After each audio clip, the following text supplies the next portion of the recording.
spready mold thing that kind of won me over. So,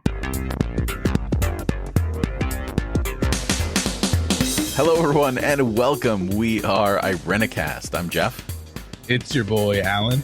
I'm Bonnie. and this is Rajeev. On the first and third Tuesday of every month, We bring to you our perspectives On theology and culture from a post-evangelical lens. Thank you for joining us for another conversation to provoke your progressive Christian imagination. This week, the illustrious Pastor Casey, is on assignment, and we are going to be talking authenticity. And for our segment, we're bringing in a new one. It's called One of These Things Is Like the Other, and that should be fun. It's a new one, and we're going to experiment with it here on this episode. So, authenticity. I'm wondering if maybe as we kind of get into this conversation, it would be a good place to start with how we all define authenticity. What do we mean when we say authenticity or the authentic self? Because every time I think of that old Dave Chappelle sketch, When Keeping It Real Goes Wrong. Anyone ever see that one? That's what I think about, where you're just like, there's no filter. Like sometimes people think authenticity is like, there's just no filter and you say whatever's on your mind. And that is a value in of itself, which that is not my definition of authenticity. But I do feel like that becomes a lot of people's definition. Yeah, like chandeliering or just saying whatever comes to your mind or saying it like it is as if you were a demagogue or politician. I think the spewing of opinions is revelatory of a lack of authenticity. Probably.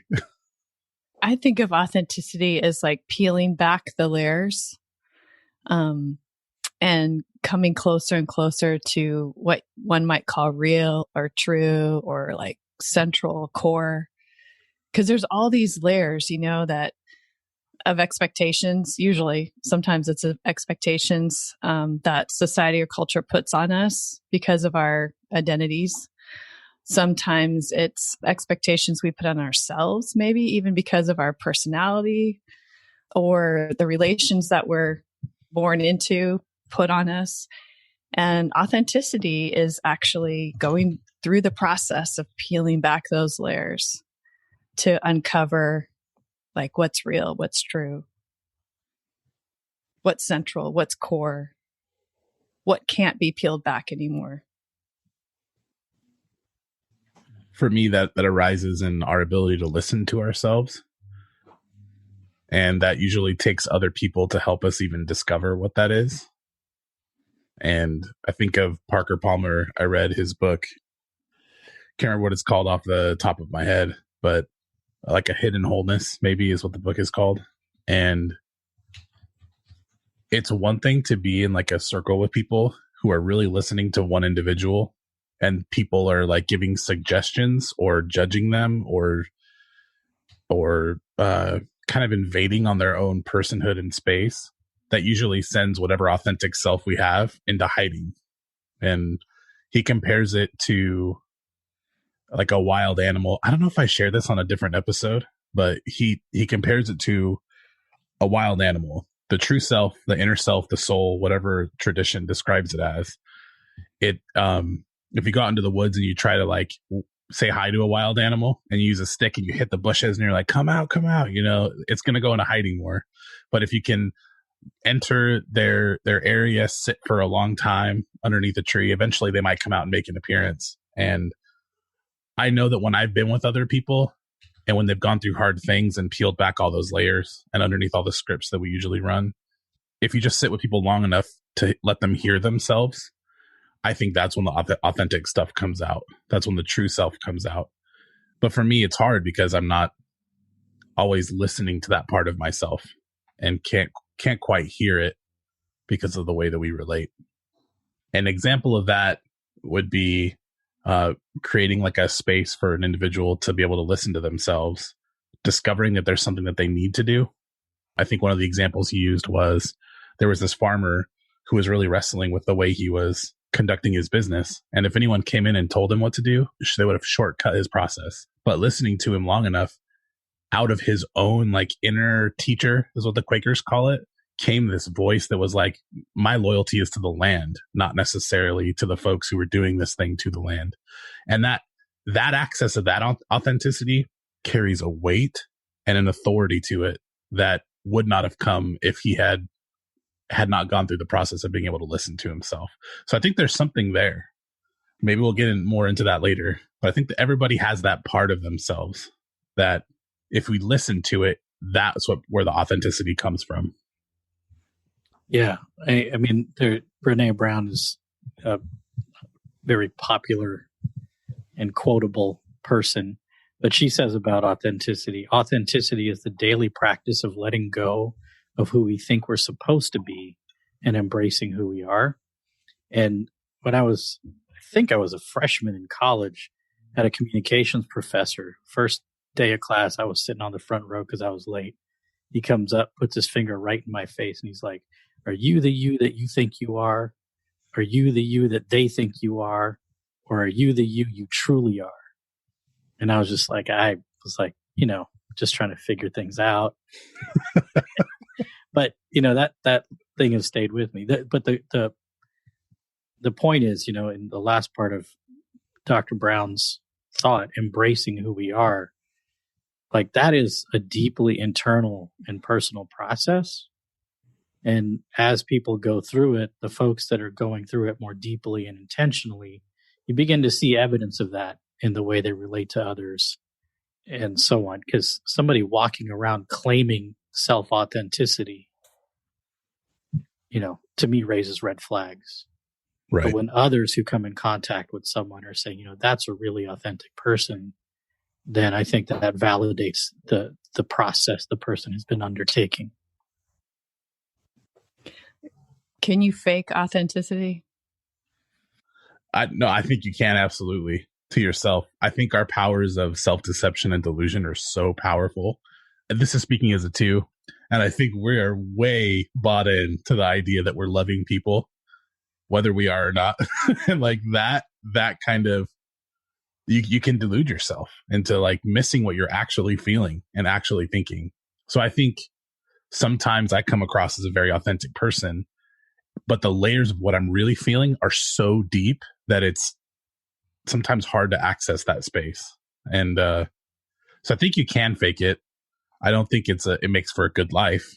I think when it comes to authenticity, it's easier to fool yourself than it is to fool other people. Maybe. Right. But is that faking it? Like if you believe you're authentic and you're acting authentically, you're not fooling yourself. You're just totally unaware of yourself. And I think that when you're talking about faking it, I think for the most part, people who are also inauthentic, who are trying to play the game, you can fool them. But people who have done that work, because I think the authenticity is work. It's hard work, and it requires not just internal work, it requires community work because you have to have those outside perspectives. So I feel like for people that are doing that work, I would say it's almost impossible to fool them. But for people that are just playing that game, like if you've ever been involved, and in my experience, this happens most at ministers' conferences. So this has just been my experience where you have this circle jerk of, church numbers and sermons and like all this stuff that they talk about and tout in terms of and there's this, the institution itself is fake authenticity, right? Like and the more you involved in it, and I found in my experience, again, the more work I did internally, the more like gross those spaces just felt, and they were exhausting. And then you look around and you see the ones that are totally buying into it are also the same ones that I would never sit down for longer than 10 minutes to have coffee with you because it would feel like that. And so, yeah, I think, can authenticity be faked? It depends who's looking. I don't know. I think there's a part of that. But I think lack of awareness, lack of self-awareness is a clear and impenetrable obstacle to authenticity. Oh, yeah, 100%. So you can't fake authenticity because if you're unaware, then you're not faking anything. You're just... Right. I don't know. I think it's interesting, like the biblical witness, like the greatest sin is faking authenticity. Right. Like across the entire story, right? And yet I do think you're right. I mean, Jeff, like it's so everywhere, especially in today's religious communities, Christian religious communities. There's this like great big show. And I just want to say it's a really courageous thing to stop faking. It's a really courageous thing to face yourself. And it's a little shaky and anxiety producing, but it's so helpful just to get clear, whatever it is, even if it's, bad or something you've avoided for a long time. To get clear about who you are is to drop that game. And that's the beginning of a really beautiful and sometimes painful journey. Jeff, you're highlighting the part where people, they may not relate to you anymore, or you may not relate to them. In my experience, it tends to be like a self-selecting out kind of thing. You ever been uncomfortable in someone's presence because they're authentic and they're just relaxed and they are who they are and like you're not quite there, and so you're like, man, you get all like, twitchy. But at the same time, to be around people who are comfortable with themselves is an incredible gift. Pema Chodron, who I keep bringing up, is this Buddhist teacher. After 5 years of like trying to befriend herself, she realized like she just really didn't like herself because, like all the stuff that comes up when you're authentic with yourself is just alarming sometimes. Yeah, I think that's really true. I think that this idea that somehow we get to a place where we fully embrace ourselves, like that's the goal of becoming authentic, or the goal of facing oneself. That's probably false. I mean, that's like the Hallmark card. And it may not be true. It may not be the true path. So when you do come to face yourself, you may not really like yourself. And then what do? You find a community that's doing the same thing. That's how I feel the only way forward is. That's what gives me energy, is to know that there are other people who are doing their best to truly encounter themselves and to be authentic in the world. That gives me energy to keep trying. So what does authenticity and belonging have to do with each other? You and I've had a lot of conversations about that, about how our identities are like co-created. They're not just something that's just a given. Like it's something that happens in community. I think that there's an element of like mirroring that you see from other people to see your own self that you can't get by yourself. I tried it, you guys. I tried for several years to be by myself with all the windows shut and to fix myself. It doesn't work. I just wanted to say that. Like that's not a possibility. You need other people to be able to go through that process. I mean, there are some cultures who, like a person growing up knows better than to name themselves or define themselves until the elders have come around them and said, this is who you are. This is what we see in you. And then, the hope is that there's some resonance between the way that the individual feels about who they are, and then also the way the community holds them and sees them. And I think that's pretty powerful. I do think there has to be a balance there. And it is balance. That's why I love the gym, because in the gym, like, put your headphones in. There's like the veneer of community because everyone's there. We're all sweaty together. We're all doing our own work. Like, I don't know. You don't get that when you're at home, but at the same time, nobody can do the lifting for me. And so it's like I'm committed to this journey. I'm committed to doing it myself, but there's also other people who are committed too. So there's this like unity in that. Just thinking about folks who have come into authenticity or sort of an encounter and struggle with authenticity after having built some measure of a life based on inauthenticity, because then the movement into being true to yourself risks a great deal. I mean, some people lose everything. Who they are at work, who they are at home, who they are with their friends is not who they are, and they come to realize that. And that that crossroads is a pretty threatening one. And in the work that we all share in, we've journeyed alongside folks who have recently come to that realization, and they're like, what am I supposed to do? For anyone listening that might be at that crossroads, we really feel for you, and we recognize the magnitude of those realizations. So hopefully you'll be able to keep listening. Maybe something else will be helpful. But those crossroad moments are significant. I think sometimes age and suffering bring you closer to that, whether you want it or not. That's my experience. And Parker Palmer talks about age being like somehow it's like stripping you of everything that's not authentically you. It doesn't always happen for people, but that tends to be the process. And I think it's the same thing with suffering.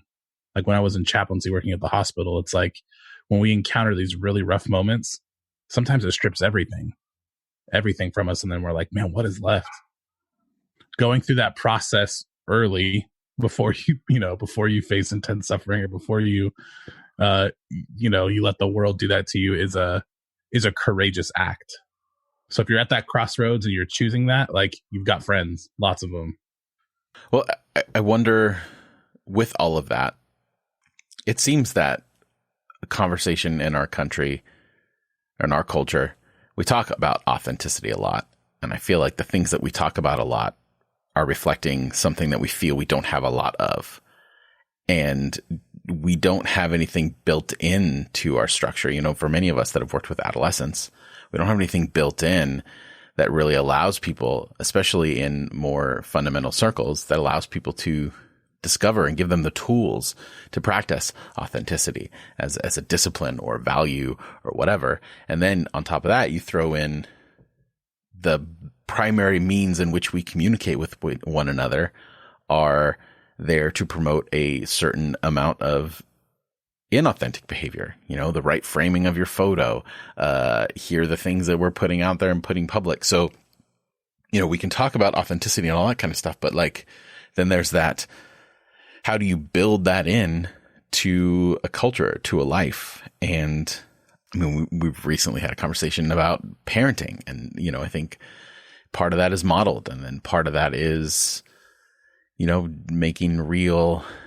change and creating new norms. And I think that that's the other issue, is that, yeah, we can talk about the authentic self. It's become a buzzword in a lot of ways. Like but are we really doing that work? Which is why I'm very thankful for more like, this isn't obviously to diminish her academic achievements, which are great, but more popular figures like Brene Brown, who are interacting with people that are in those spheres more often, and bringing in that experience and that knowledge, and talking about those things in spheres that aren't, you know, isolated to academia and these little bubbles of privilege all over the place.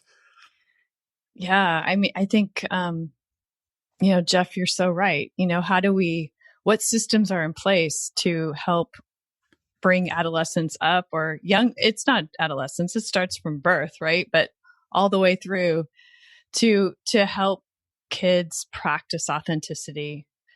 And we change. I think that's the other thing that's really important for us to remember, is that it's not like a once and for all. I have discovered my authentic self. Now I'm learning how to embrace that authentic self, and voila, the rest of my life is just a blessed path of joy. Because we use language like finding ourselves as like a treasure hunt. And, you know, once you find the grail, then all is, I think that the rhetoric really adds to that for sure. Right. And I mean, there's no more clear evidence of how we change watching kids grow up. Obviously, a 10-year-old is not the same as a 16-year-old or a 17-year-old. You know, they're growing, developing, incorporating new things into their understanding of the world and themselves. So, so it's not just like a treasure hunt, but it's a constant process. On the edge of that, this is so brilliant. I really appreciate you saying that it's like the journey and not necessarily the destination. But on the edge of that, we do have powerful experiences that we would call self-actualization or enlightenment or things like that, where we see like ourselves really truly for the first time, and we have this wonderful experience of like becoming ourselves. But really, that's the beginning, right? That's like the entryway into the path. That's not a terminal place to end up. You don't reach Abraham Maslow's hierarchy of needs, whatever, and you reach self-actualization and you're done. That's just like the beginning of a journey deeper into that kind of stuff. I say Abraham Maslow's hierarchy of needs needs to come down. Really? I know that, I've studied all of this in psychology and in various other forms. And I think like it's done its job and we need to move on beyond it, because this idea that somehow there's this like the step ladder towards self-actualization is not the experience of most people in the world. It may be for white privileged men, European men, but it's not most people's experience. Interesting. So self-actualization can happen in so many different ways, and it weaves together all of those things that Maslow says are stepping stones. As a side note, but he himself said, if all you have is a hammer, everything looks like a nail. And so if all you have is his hierarchy, then everything looks like it belongs to it, That's funny. Yeah, even the term self-actualization, what does that mean? There's no like end point there. For me, it was self-ownership. I remember the moment it happened. I was like 27 years old. And there was this moment where I was like, wait a minute, like I own myself and I kind of need to. If I'm even and I used a lot of more evangelical language, I guess, or Christian language, but if I'm going to give myself to God, or if I'm going to there's this priority of like finally coming to own myself, like that's the gift of the community, is they're giving yourself to yourself. And then when you come into possession of that, to me, that felt like self-actualization. And that term rang true for me. Yeah, but there's no like, that's not going to happen just once in your life. And that's not sure. And because you're right. because you step down a few steps, that doesn't mean it's not still happening. It's part of the circumstances that you're in, like the culture that you live in, and how much privilege and wealth that allows you to have freedom to do those things. Like there's so many layers to that. And to say that there's one moment of self-actualization. I mean, it's the rhetoric we were all given in evangelicalism. If we want to go back to that, you remember the date of your salvation, right? Because that was it. And it's the same thing, is that you don't need to find yourself anymore. You don't need to have any kind of self-awareness or authenticity, because Jesus is your authenticity. You hand that over in that one moment, and it becomes not only your holy grail and your testimony, but it becomes your entire drive to relate with the rest of the world, is to create that moment for them. And that, I mean, we're seeing how that works out, for everyone. Yeah. What other metaphors are there, Alan, for relating to oneself besides ownership or possession? Totally. I think that's only one. Or I think God's relationship to us, right? Right. Yeah. There's a friendliness. I love that one. I love the idea of friendship. Like you're a friend to yourself. I'm experimenting with stuff off to the side, and I'm not going to talk about all of it on this episode, but I think there is like an observer inside of all of us. Something that is watching what we're doing, that is uniquely us and it's a part of us, but that observes everything we do from a place of compassion and like understanding. And so when I really rest and I have these like mystical experiences, sometimes like I can experience that part of myself. And so when I interact with like my family or with people I love, I think there are parts of them too. And this is what I want to ask in this episode. Do you think it's possible that there are parts of us that are observing what we do that are not necessarily caught up in everything that we do? Like if you turn, I think it was Ram Dass who said, if you turn awareness back at itself, what is it looking at? Right? Like you can think about your hand. Like if you think about your hand, you can draw your attention to it. Like there's some part of you that's drawing, like there's an awareness that is you that is drawing attention to it. But when you turn awareness back on itself, what is it looking at? And there's this sense of like, it's this almost different category of being. Do you think it's possible that there are parts of ourselves that are always watching and not just like dictating, but just observing what we're doing? Should we not talk about that in this episode? I would love to talk about that, but I feel like I've talked a lot already. So what do you think, Rajeev? Is there an observer in us? Yeah, I think it's an interesting proposition. I'm just not sure it leads anywhere. Oh, okay. So meaningful. Okay, so for me, where that leads as a metaphor is, if I can even access the place where I'm watching what I'm doing without judgment, I'm on the right path. And it brings me to a place where I get to know myself. Because if I'm already judging what I'm doing, I'm like putting a barrier between me and my experience. And so if I can even access that, like the observer or the watcher part of me that's just 100% non-judgmental, 100% awareness of what I'm doing, it helps me get clear about what I'm feeling and who I am. And that clarity is really hard to get to if I'm stuck in that place of judgment. Because, you know, we all have scripts in our head, like that person's stupid, I'm stupid, you know, all this stuff like just constantly coming up. Why did I do that? Like just all this like judgmental, at least I do in my head. I think there's a certain percentage of the population that doesn't have like a script running in their head all the time, but for me, I do. And getting to that basic awareness that it's non-judgmental, that feels like an entryway to clarity. And then if I believe other people have that, there's a community there of like a non-judgmental community of compassionate awareness. If that's in everyone else, they're watching their own suffering, you know, and there's an element of them that's not just their suffering, that's not just their judgment, but something deeper and true to who they are. Yeah, I think, you know, clarity around one's self is important. But I think criticism, not self-flagellation for the sake of beration, but self-criticism in a healthy way helps us move into being a more edifying entity in the world. Because if we just walk around going, oh, this is what I want to do, and maybe what you want to do is harmful to other people, and you're not recognizing, I mean, being clear about what you're doing, but then also going, well, you know, maybe this isn't quite the right thing to do. It's my thought that if you truly have that experience of recognizing yourself beyond judgment and recognizing other people, it would lead you into those things. I don't think you can really have that experience and come from that place of honestly seeing yourself and other people in community, that kind of compassionate, non-judgmental awareness. It leads you into that edifying stuff. If it's real, if you have that real experience. I think the hate and the stuff that tears people down and that stuff, like, I think those are scripts we're running. Sure. And that's not what I'm talking about.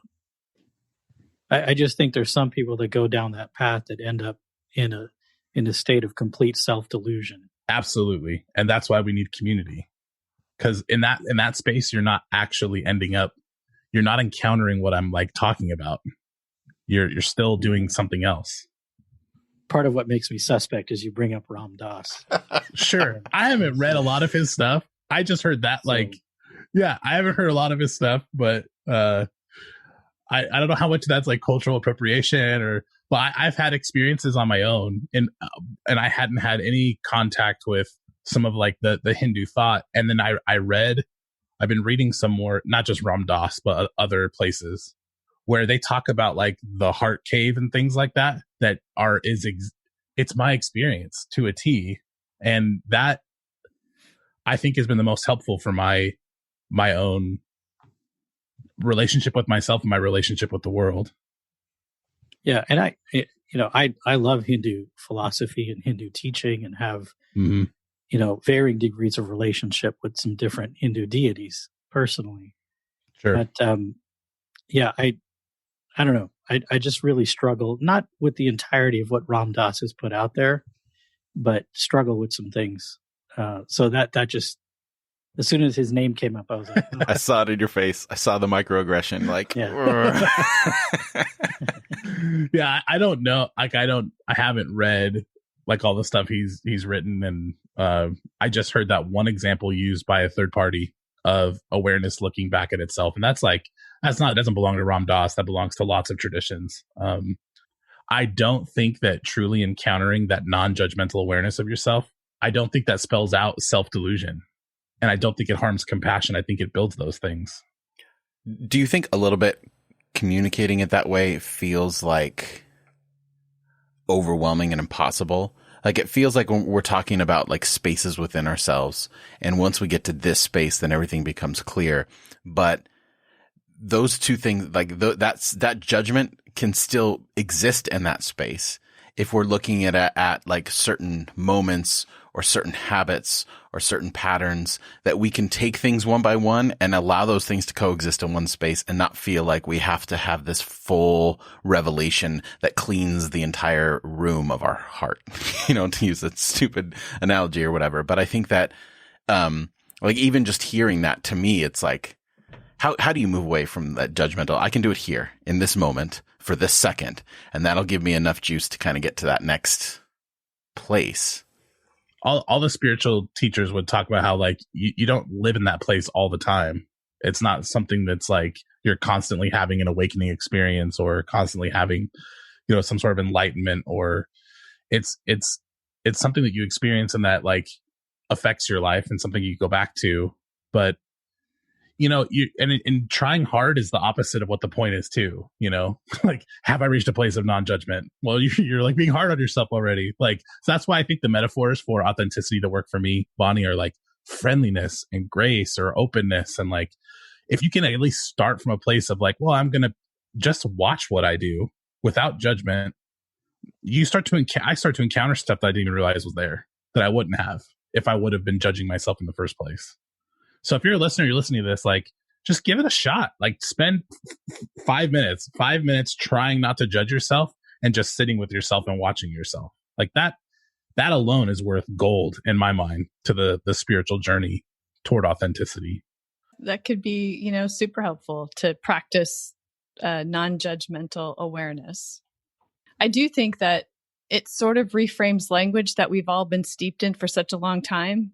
And it may, without a careful look at it, it may sound a lot like, what we've been taught, that in Christ, right, we're free from judgment, and that there is this ever abiding presence with us that doesn't judge us and reaches out to us with compassion and is just there, which is fine. I'm not saying that that's not true. I'm just saying that when we approach new things, I think it's really helpful to also take a look at, like, how is this maybe just a reframing of the language that I've inherited to keep me sort of comfortable rather than actually moving along in my spiritual path? And how would I know? So I think that's the more important question, is how would you know the difference between sort of just using new language for the same old thing and actually trying something different that helps to evolve oneself spiritually. When your actions change, when your brain's rewired, when you start thinking differently and acting differently. And that's Jesus's like whole, like, judge it by the fruits or whatever, right? Like, just look at what does it lead to? Yeah, and I'm a Christian. Like, I can, for the first time in my life in the last couple of years, can authentically say I'm a Christian. So I'm not opposed to any of that. But I do think it's just like asking yourself the questions.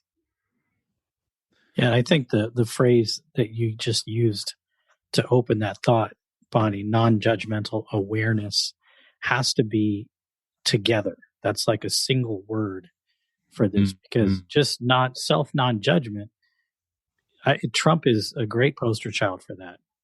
But non-judgmental awareness of self is, and then what you're talking about, Alan, then the fruits of that work begin to show and change, and you then observe yourself being a different person, emerging as a different person.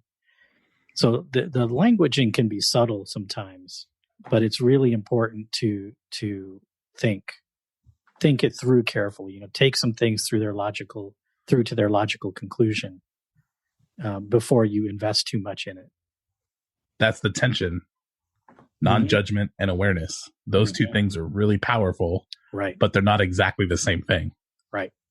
I love how you said there should be like one word it should be one word, non-judgmental awareness, because you have to have both.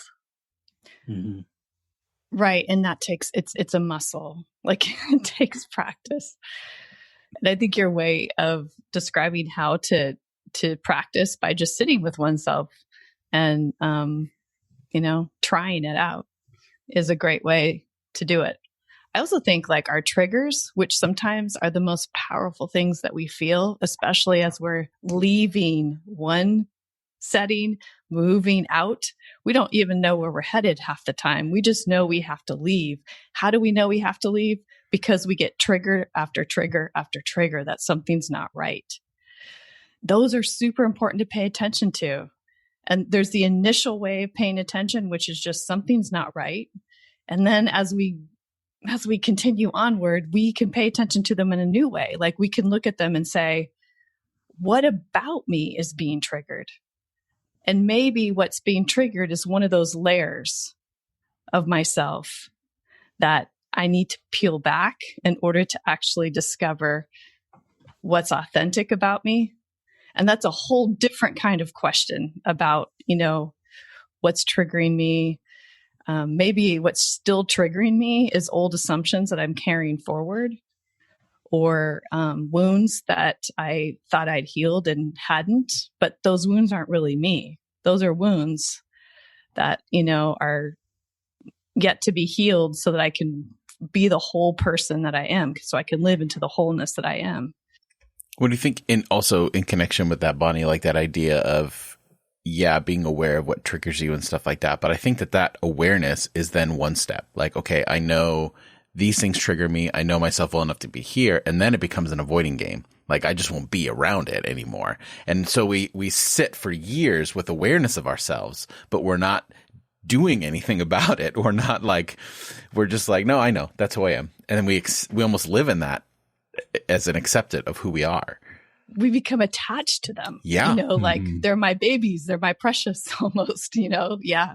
Man, that is so interesting. Yeah, we own those triggers like as if they're a part of us rather than seeing them as teachers.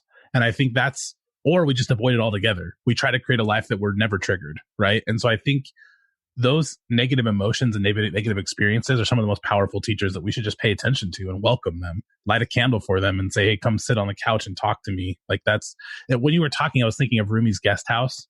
I don't know if anyone remembers that. Yes. But great. Yeah. Rumi's Guest House talks about how the human being is a guest house and every morning there's a new arrival, a joy, a depression, a meanness, some momentary awareness comes as an unexpected visitor. Welcome and entertain them all, even if they're a crowd of sorrows who violently sweep your house empty of its furniture. Still treat each guest honorably. He may be clearing you out for some new delight. The dark thought, the shame, the malice, meet them at the door laughing and invite them in.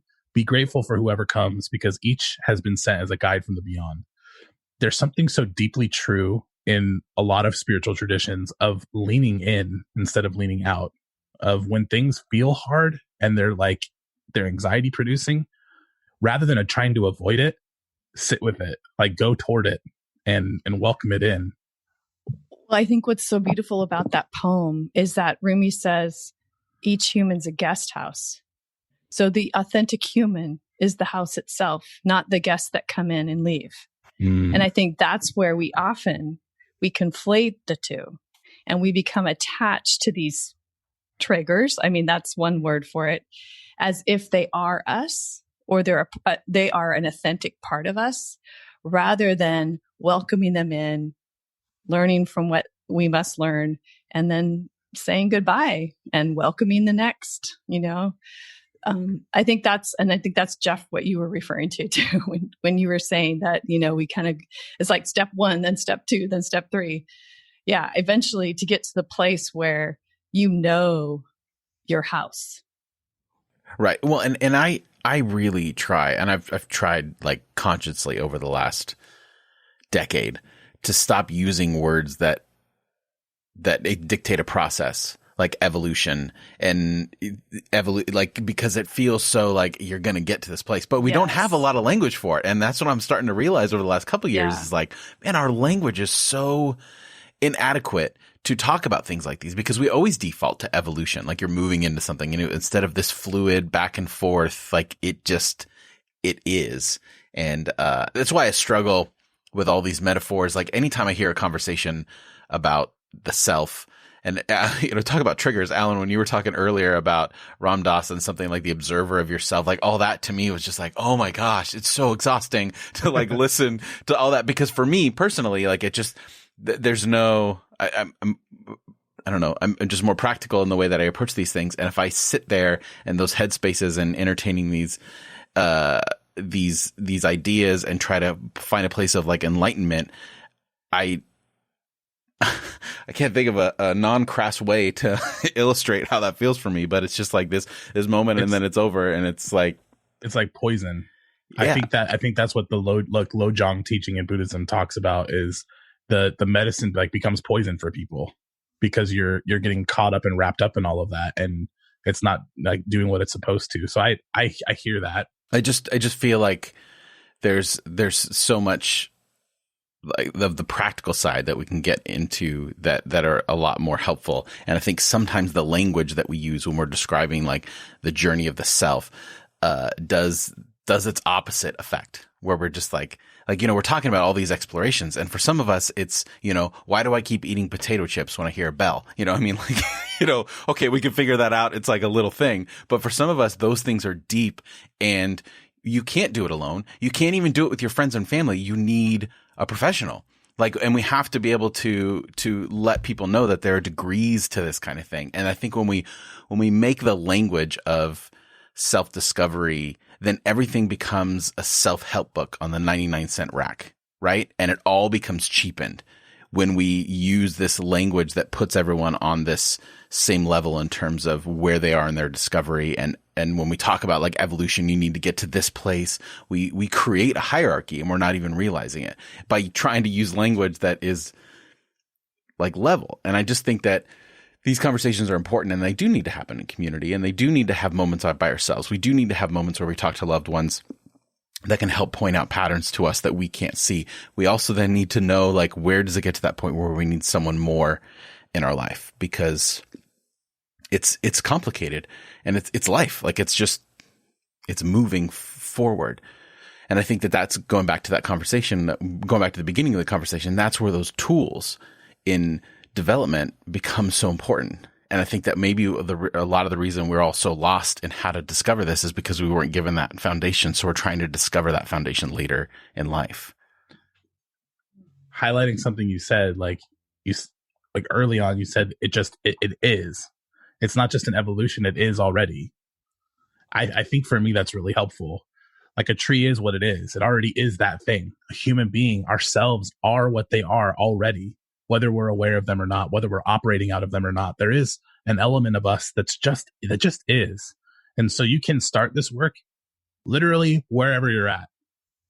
Like, you don't need to add all these pieces to really start to encounter just what is. And I think they're helpful and necessary to go a lot further. And you said, like, needing professionals. I think there are guides who have been down the road in like the elders in cultures. They've been through that process, and so they know how to be compassionate to the people who are going through it. But that's why when we talk about all this stuff, for me, the most helpful, not perfect, but the most helpful model has always been spiral dynamics, because it takes into consideration where you are in a given moment and recognizes and acknowledges and encourages that you might not be in this space anymore, and you could be over here, and it'll manifest itself differently. And I think to a certain extent, on a personality level, the Enneagram does that, but I don't think it's as, robust of a model as spiral dynamics. But that's just a personal, and they're totally different also. So I understand that as well. But you put them together. Right. Yeah. There you go. Yeah. And every model is only as good as its application. Yes. Which is like a constant, an ongoing discovery as well. But I think, there's that, like, not wanting to get stuck in this hierarchy of evolution, which for whatever reason we've deemed that a hierarchy. I'm not sure why. I don't think something new and different isn't necessarily something better. Right. And also we don't want to default, I think, in like this idea of essentialism, like there's something that is, so it's like, it's ising. Like all the time. There you go. So it's I don't know. It's you're right. Language is really a struggle in order to be able to articulate these deep spiritual concepts. And authenticity, a conversation on authenticity, is always going to bring out a struggle with language. I think. That it seems like if we're struggling, we're probably trying to be as true as we can to what we're talking about. But the other thing I wanted to say was, even the term progressive Christian, progressive, It evokes a sense of forward movement, whatever that means, right? Well, Bonnie, now you're messing with our brand. Come on. Like, let's not go overboard. So yeah, and we've had the experience of starting in one place and moving into another. So we're all in our bodies. We have that experience. We know what that's like. And so because we know that, then we're like, we're here now. Where are we headed next? I think that's just a natural development, particularly in the spiritualities of people like us who have experienced a migration, a spiritual migration. Mm-hmm. All right. Well, I think that we've exhausted ourselves. So any final thoughts before we move on to our segment for this week? I hope people engage with this. I really want to hear what other people's experiences are with authenticity and finding one's authentic self, if we want to use that term, but also like just practicing that awareness in the world of what is authentic, not judgmentally practicing that awareness. So listeners, please reach out. Mm-hmm. And I would just say, take small bites. Yeah. You might see this huge thing that has to be taken on, and small bites over time, and it's done. I mean, you know what I mean? It's not done. It's never done, but you get there. So small bites, it can be helpful.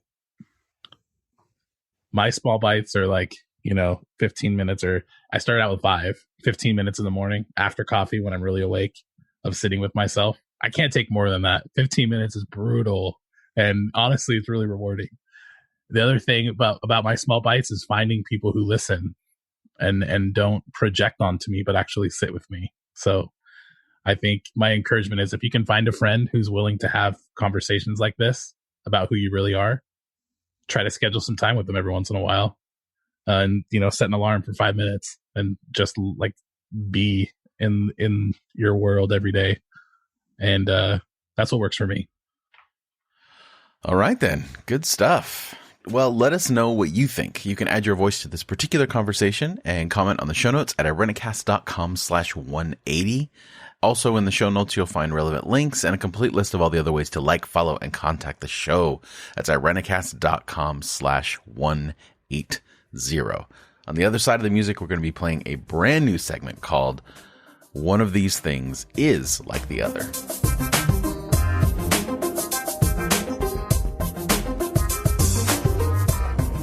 All right, we are on the other side of the music, and we are introducing a brand new segment, and these tend to go really well, or just we don't know what's going to happen. So this segment was brought to us by our very own Alan, and it is called One of These Things Is Like the Other.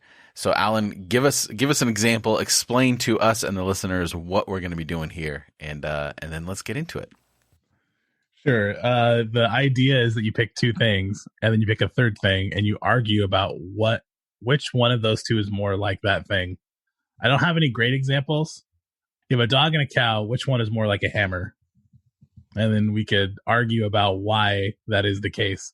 Obviously, our examples are going to be way better, but this is such a hard game to play that I couldn't think of anything better for the example round. But basically, it's just free association and lots of argument. So two of my favorite things in the world. Kind of what we do here. So let's that's what we do. Let's see how it goes. So then, Alan, just start us off with the Sure. first one. Give us your... Okay, these are kind of completely random, but I want to hear what your opinions are. And when you give your opinion, you have to really stand by it. Like, this is like a life or death situation. You have to really defend why you think your answer is right. Okay? Which one is more like a church pew that you sit in, a Taylor Swift album, or a cigar? That's an interesting. For me, it would depend on the context. There you go. Give me some That's context. easy. That's so easy. It's definitely a cigar. Is most like a church pew for the obvious reasons. There's a scent. When you walk into a church, you can smell the pews. Like there's something that just, especially if they're padded, if they're wooden or padded, there's just like a smell in a church. And if you take the pews out, the smell goes away. And cigars have fragrance as well. Yeah. And you'd be surprised how many people put their mouths on a pew. Put your mouth on a pew, for sure. Babies put their mouths on pews all the time. True. They slobber all over them. You do that with a cigar. Thank you, This is Jeff. really embarrassing, but I do know think- what a pew tastes like. I think babies put their mouths on Taylor Swift too. When she takes those little photo shoots with babies, right? Oh my Isn't god! that It's a thing a she Taylor does? Swift album. Oh yeah. Oh yeah. I'm sure they gnaw on those too. So Jeff, you're with a cigar also? I'm totally with a cigar. Like the color palette also matches. Like, they're old and associated with white people. Church pews are not all about white people, Jeff. Come on. I think, Cigars. yeah, I think that's a hands down an easy one. Like Taylor Swift albums bring you joy, and you can take them on the go. And pews are sterile and stagnant, and they stay in one spot, and you can't move them, or else you're subject to the committee of a church. I think that and there's regulations around cigars and which ones can be imported and where they go and all kinds of stuff. So I think that's an easy one. Cigars and pews. Rajeev, are you with that? No, I mean some churches, yes, I'm with that. And in other churches, I'm like, man, this pew is like a Taylor Swift album. It's bringing me some joy, and I'm going to take that joy with me. It's portable. I love that, and you can rest in it. Well, it's good for your stuff. Good for your soul is being sung And about. you don't want to admit you like it, There you go. but you actually do like it. And everyone's always talking about getting new ones. I like this. Oh, that's a hard toss up. Well, very nice. Okay, so we have 2 for cigars. So apparently church pews are like cigars. We have to go with that. But I'm with you, Rajeev. I like the Taylor Swift album. So as the presenter of the ideas, you're not the final judge on which argument was most convincing. compelling. Yeah, I guess I could be the judge. Although I personally would like to go Taylor Swift album, I think your arguments were best. So the cigars won. Well done. Thank you, Alan. You make I will take that Very win. Are you good. keeping score for us? adversaries. Yes. You made a judgment, even though I thought you weren't the judge. I'm not judging myself, Rajeev. It's totally okay to judge others. All right. Who's next? I'll go next. I'll keep the score. Why not? I'm flipping mine because I'm going to ask the question first and then give you the options.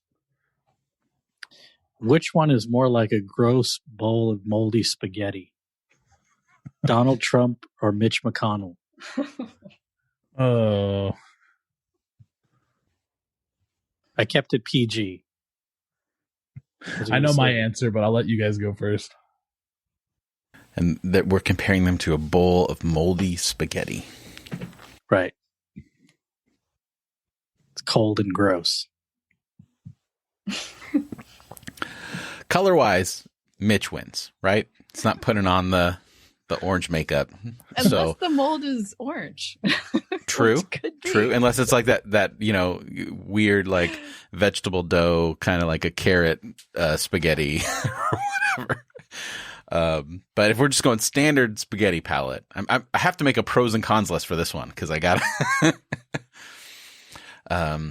moldy. There's like a stagnant. It stays. I guess that goes to Mitch McConnell as well because he's kind of been in the same spot. At least That was my argument. Donald Trump has corrupted various industries. I feel like Mitch McConnell would be more home in like a bowl and like a confined space, and Trump might need to move around a little bit. Instead of meatballs, it had golf balls. Well, I'm gonna now go you're with- changing it. I'll go with the spaghetti also. That Mitch McConnell is more like it because he has been around in politics for a really long time, and the old moldy feeling of subverting things all the time, taking something that's like, just meh, like a staple of America is politics. That's our spaghetti, and making it incredibly gross for a really long time. I would say Mitch McConnell. And extending just the spaghetti metaphor as a food, like it's it's Italian food. So like, of course, McConnell would appropriate it some way or corrupt it because it's not. I think that there's still some like sustenance in maybe, and maybe it's really bad for you, but like there's still some sort of like sustenance to what Mitch McConnell does. It's not great. Whereas, you know, Donald Trump is completely vapid of any calories. Like, I don't know. Sugar-free Jell-O dust is something that I would expect to be associated with Trump, not spaghetti. Sugar-free Jell-O dust and some cocaine. There's What do you think, Bonnie? I don't know. This is hard for me because I'm not sure of the value in this. So it's like hard for me. I'm not sure what we're actually accomplishing here, but I like it. I think I'll go with Trump because I really do think that mold spreads. Mold is not something that's static at all, in my opinion. It's something that grows and increases over time. And I think that when Donald Trump took office, there might have been just a little bit of mold on the spaghetti. And then as time has, as we've come now to almost the end of 4 years, there's a lot of mold on the spaghetti. And it makes me really sad. So when I see moldy spaghetti, what I see is like food that could have been good food that is now gone bad. And I kind of feel that way about our country because of Trump. Feels like it's been longer than 4 years to me. Mm-hmm. Yep. All right. Which one won? Rajeev? I don't know. I was pretty set on Mitch McConnell, and then Bonnie and that spready mold thing that kind of won me over. So I'm going to have to go with the spready mold. Nice. Thanks. Bonnie has 2 points. She's in the lead. This is my first time ever. I knew I was going to like this game. All right, Bonnie, what's your... Okay. I have like 6. So I'm going to pick one. Oh, man. Whoa. I'll pick an easy one. Okay. Which is more like a tree? Cooking or moving? I have my answer, but I don't want to be the first person every time. Well, you just are the first person. Like, you just said something. you can't announce that you don't want to be the first person because that makes you by default the first person. So just go ahead. I think I think moving is more like a tree because plants can they can do so much that we can't do. They can escape a steel cage. They can push out and move through concrete. The roots of a tree can break concrete, and things that seem so solid and normal, they can move straight through it. And so I think, taking what you have, what you've been given, what you have, oxygen and sunlight, and then turning it into this solid movement through things that seem like barriers. Yeah, that feels like movement to me. I'm going to go with cooking because you're rooted in these staples or best practices. And from there, you can flourish into new dishes, into new experiments. And the very metaphor that we use to move is we uproot our family and go here. So the metaphor that we use in a colloquial sense, I would suggest that moving is the opposite of a tree. I think Jeff is just addicted to language and stuck in it. So that's my counterpoint. Another bit of evidence for Jeff's literalism. Let's not get into literalism. I'm gonna also I got my pizza thing. Also, my perspective shifts when I move. When I move places, my life changes a lot, and my mind changes for the better sometimes. And when I look at trees, it's the same thing. My mind changes. It helps me. It helps me think about new ways and let go of some stress and some stuff in my home I needed to get rid of anyway. So hiking always does that for me when I look at trees. Yeah, I'm going to go with cooking on this one too. Although I can see your point, Alan, and I love trees. You guys know I have a thing for trees. But cooking trees are, they're permanent. They require sustenance every day. Cooking is somebody's got to be doing some cooking every day to keep us going. And there's some reciprocity in a way, like food scraps can feed the tree can feed us. So there's a cyclical, somewhat ongoing synergistic relationship between trees and cooking. Houses are normally made of trees. I mean, there's that. But then it's the end of the tree. Also, it's, you know, trees are always growing, but it's a little illusory. We don't see them as a becoming process. We just see them as a thing, and we're always moving. We're not static. We're always moving, and so that in that way, moving is like a tree. This You're reaching now. I think you already had your turn. I know. Alan doesn't just want to be the first one, going. but also the last one to speak. There's so many. I just want to win. I want to win 1 point, and they're putting all my chips in this one. Yeah, they're all good arguments. You all get a point. No, you have to pick that, one. I don't. I can say I don't have to pick. I think all of those are valid arguments, and I think a tree is like both cooking and moving. It makes perfect sense. So all right, I'll give myself. Everybody gets a point. I don't like where this is headed. I think you have to choose. Doesn't that make it a little more fun? Because it puts the apparently we don't have to do anything. Which argument was the most convincing? You're not picking which one is more like a tree. You're picking. They are all convincing. Yeah, but sometimes the person that just keeps talking is the one that's most convincing. All right. Which one of these things is most like the apocalypse? A Denny's / Waffle House after 1 a.m.? A Denny's? Or an amusement park. And I say Denny's because I feel like, based off my travels, you got to put that in quote. But hold up, Denny's and Waffle House are two different universes. But I'm saying on the West Coast, we don't have, I'm trying to hit all the demographics. On the West Coast, Denny's is the closest thing we have to the Waffle House experience in my experience. And it's after 1 a.m., which is basically a 24-hour diner after 1 a.m. Let's put it generic there. Or an amusement park. I was going to say an amusement park. That's more like the apocalypse to me. Because no truth is revealed at Denny's at 1 a.m. It's just illusion spinning out of control. But when you have to wait in line for 2.5 hours, in an amusement park just to go on one tiny little ride, so much truth is revealed about like the pointlessness of half the things we do. Why am I living the way I am? Why am I standing in line for 2.5 hours for something that's not going to even be fun? Like, I think there's an unveiling and a revealing that happens. Whereas at Denny's, it's just complete delusion. I think it depends on where your diner is in the world. Is it in the suburbs? Is it in the middle of the city? Is it in a rural community? I don't know. I think there's like context that has to be taken into account. And same thing with the amusement park.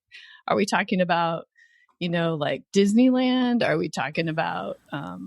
This game does not leave way for nuance. You've just got to go with the generalization of those two experiences. All things considered, I say Denny's or a diner after 1 a.m. because there's a different, I would say more real, authentic connections or, I don't know, there's something really real about being at a Denny's or any diner after 1 a.m. The clientele is different. The people who work there, they're sort of operating out of a more raw place, at least in my experience. People, when they nobody passes each other without saying something after 1 a.m. in a Denny's. Like it's just an expectation. You're just going to have some sort of human to human connection. And I think all of that is kind of like what happens in the apocalypse, through the apocalypse. Are you saying people who work at amusement parks are fake? I think it's their job. Maybe the ones in costumes? I think it's their job. I'm pretty sure it's in the job description. Oh, Bonnie. Dang it.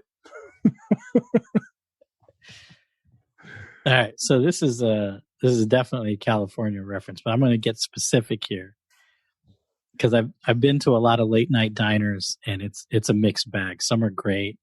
Some, people are getting out of a concert or a late movie. So the crowd kind of depends. And I love diners. So, and partly because you get some weirdos in there. It's like a place where anybody can show up. But where I felt like something could break loose at any second for any benign reason was Six Flags Magic Mountain in Southern California. Yes, yeah. That's what I was thinking of. That place is like, and the rides are good. They are killer rides, But that place, I'm like, oh my God, someone's going to get stabbed right about now.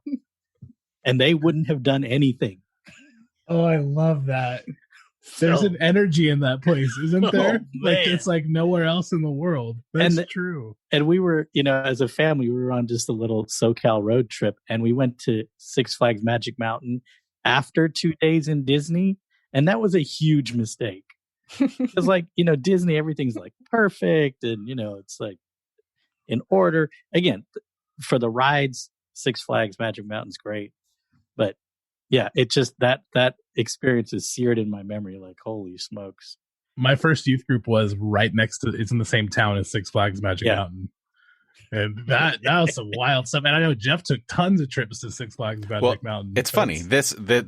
Just a little behind the scenes here. This question was crafted by me thinking, what were the two best experiences that I had in youth ministry? I wondered about and they happened at a Denny's, and they happened at that very Magic Mountain twice a year at that very Magic Mountain. So then I thought, okay, well, I'm not going to do the obvious because both these places are special to me. How do I compare them to heaven? So I just flipped it to the apocalypse, and that's the nature, the genesis of this particular question. So, in fact, this whole podcast started at Denny's after 1 a.m. Essentially. The idea of it. Yeah. I think a diner after 1 a.m. in my experience is the most glorious place in the history of the world. Mm-hmm. I agree. Maybe when we start filming in person, and putting it on YouTube, we'll just have a diner setting, and that's what it'll be. Alan's casting a vision out there. I am throwing it out in the world just that no one else has talked about. That's the one invitation. If somebody's texting me, is like, "Hey, you want to go get hot fudge sundaes at Denny's at 2 a.m.?" I'm like, "Yep, I'll be there." 100%. That's the one invitation I will never say no to. Hot fudge sundaes and mozzarella I love sticks. Denny's, and I love the Waffle House. I know people trash on both. I'll go to either. I've never been to a Waffle Agreed. House. Oh man, their pecan waffles are good. I don't care what anybody says. Again, great youth trip experiences at the Waffle House, right? Oh, I grew up back east, so. And what better food any time of the day, but especially late at night? Breakfast food. I mean, so which argument was most compelling, Jeff? I'm gonna. When I think of the apocalypse, personally, I think of a lot of violence and war. So I would say that the amusement park still could go either way. Would go. The amusement park. I would say the amusement park, based off of that. That's kind of where I was headed, and I really take homage with the fact that truth is not revealed at a Denny's after 1 a.m. Yeah, I think that's where the most truth is reveled. That is where the world opens up. Did you say that's that? Alan Probably said that. Alan. He did. Yeah, I was like, what's he talking We about? all got 2 points. How did this happen? Because Bonnie rigged the game by giving everyone points. I love that. That is so perfect. We all got 2 points. Yay, finally. And it happened authentically. It worked out. That's the most important part. That we each scored to our authentic experience. All right. Our non-judgmental self-awareness and other awareness. That's right. There we go. So maybe we can play this game with your friends as a way to kind of exercise your authenticity. I wonder how many people, if anyone, I know we have mixed bag in terms of the segment, whether people stay all the way through and they listen to it or whatever. I wonder how many people, I wonder if we should develop these into home games that we can, market and sell and make some commercials for. You like board games? You do one, like anybody who's listening who gives a shit enough to do this. Do one, throw it on our Facebook page, and I'm going to commit all of us to responding. All right. Very nice. All right. And if you smoke a cigar while listening to a Taylor Swift album in a church pew, I will personally mail you some merch. We'll make a shirt of that image alone. We'll make a shirt of it, of you as our prime listener. It could be our new logo. You can do this. We believe in you. We believe in you. All right. Well, that will do it for us this week. If you enjoy Irenicast and would like to join the work that we are doing, please consider donating to our PayPal link at irenicast.com/PayPal. We're committed to keeping the show for free for listeners, but there are costs involved and your financial support helps. That's irenicast.com/PayPal. Irenicast is also a nonprofit organization, so your donations are tax deductible. You can also support the show by simply making sure you've subscribed to the show on whatever platform you're listening on. And if the platform allows it, please leave a rating and or review. So for this week, I'm Jeff. It's your boy, Alan. I'm Bonnie. And this is Rajeev. Thanks for joining the conversation.